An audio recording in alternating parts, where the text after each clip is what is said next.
Now, if all that running about sounds a bit too much like hard work, take a look at this. This is one of the first games that we've seen that uses the new version of Microsoft's motion sensor, the Kinect 2, on something other than an Xbox. There's the Kinect, whoops, at the top of the screen there, and behind all this gubbins is a PC running Windows 8.1. Now, we're at Disney's HQ in London because Disney is one of the first companies to be experimenting with the Kinect 2, in this case to promote its new animation. Hence, I'm currently pretending to be a plane and dumping water on these wildfires. It goes on sale for anyone to tinker with and use with all sorts of different kit like PCs and robots this week.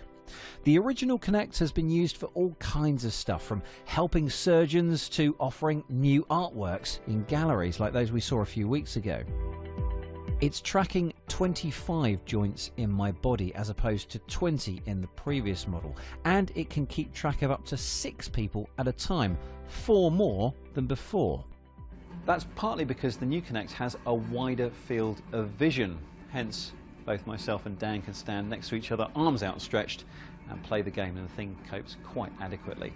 It can also recognise smaller objects than the original Kinect, and it allows you to stand closer to it, which is handy if you're short of space in your living room.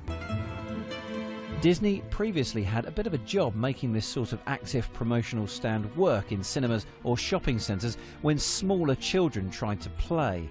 That's because the original Kinect wasn't always sensitive enough to pick up the movements of small people.